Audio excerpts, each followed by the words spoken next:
cagabaruurada waxa lagaga tagayaa gadaal hadba halka uga ammaanka badan. waxa uu dumay mugdi habeenimo waxay u kuurgalayaan hadba halka ugaadh leh oo ay ku foofayaan. waa inay ku dhaqsadaan dayax hadduu soo baxo ugaadhu way arkaysaa waxaanu shaaca ka qaadaya dhagartooda. urtoodu waa mid aad u feejigan.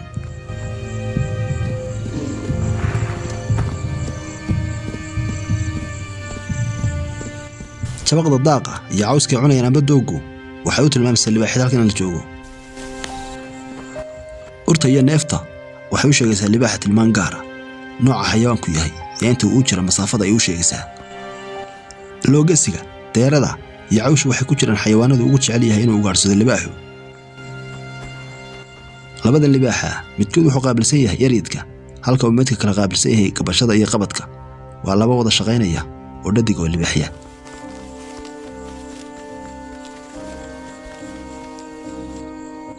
balse cawska qallalan caqabad ayuu ku yahay ugaarsigooda.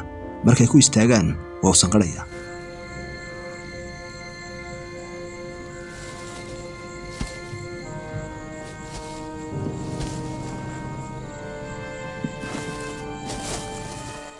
ugaadhu waxay joojinaysaa daaqa si ay u dhagaysato sanqadha. libaaxyadu waxay geesaa ka mareen ugaadhii oo iyadu iska baraadla.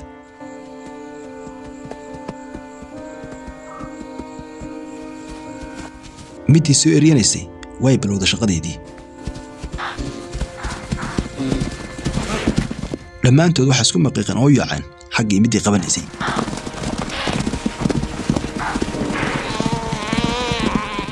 shabaqda ayaa u sheegaysa markaba natiijada.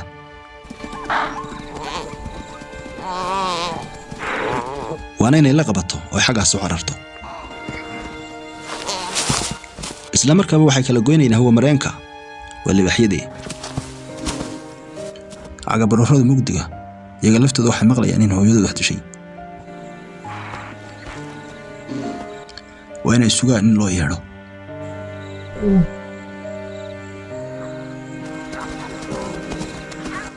goolaha qorshahoodu maanta wakhtigii loogu talagalay ayuu ku fulay.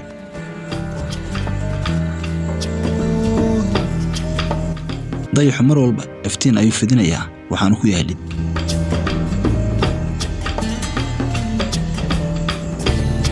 haatan maadaama dayax soo baxay ma ugaarsan karaan xayawaanku waxay u arkayaan iyaga si waadixa.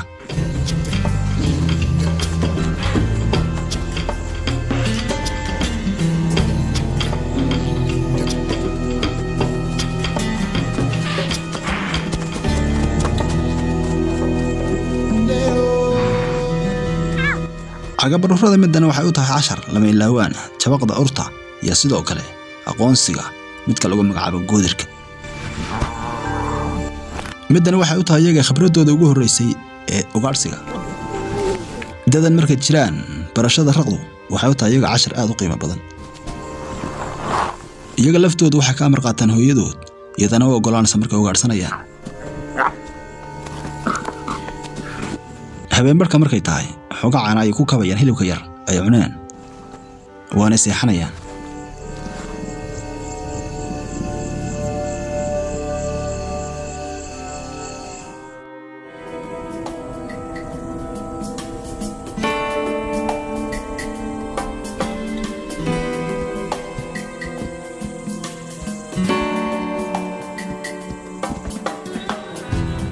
libaaxyada waaweyn kulka maalintii iyaga caqabad ay ku yahay.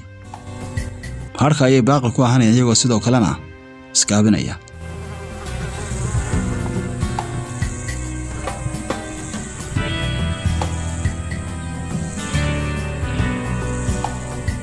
kuwa markaas soo qaangaaray ee libaaxa laftoodu iyagu dhibaato ay ku qabaan kulka. intay hurdo hooyadood kaliya iyagu ma ugaarsan karaan waxaana daawanaya xayawaanka kaliya. ugaarsigu waa qorshe.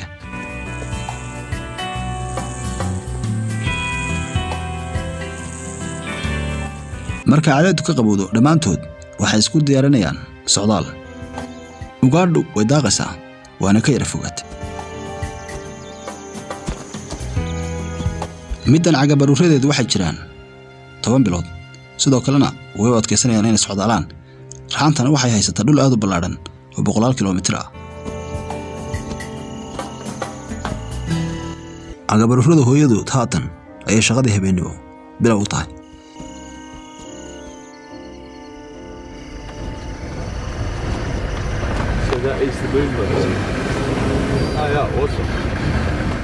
sida caadiga dhaqanka libaaxa kamaradaha caadiga inay qabtaan xataa caadada 15aadka halkan aad bay adag tahay balse kamarada lagu magacaabo Starlight camera wax walba ay ka dhigaysaa sahal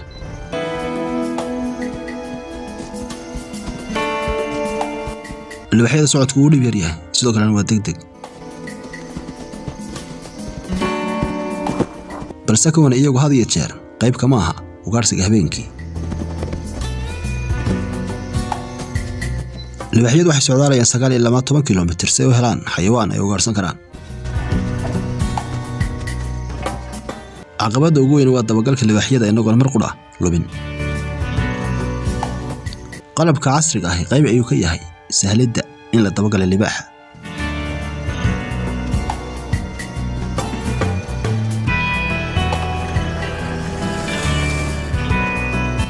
xayawaanadu toos ay u dhuganayaan haday cadad tahay halkan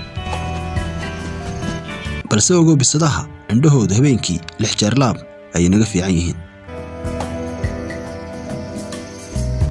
waxa macquul ah in kamarada casriga ah aragtidooda ku dhowdahay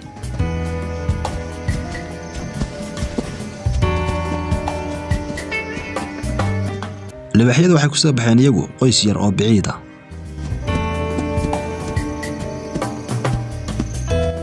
libaaxyada ku yaryar halkan 10 ay ka baranayaan 10kaas oo xayawaanka ay ugaarsan karaan hadhow waa inay ku dhawaadaan si ay si wacan ugu arkaan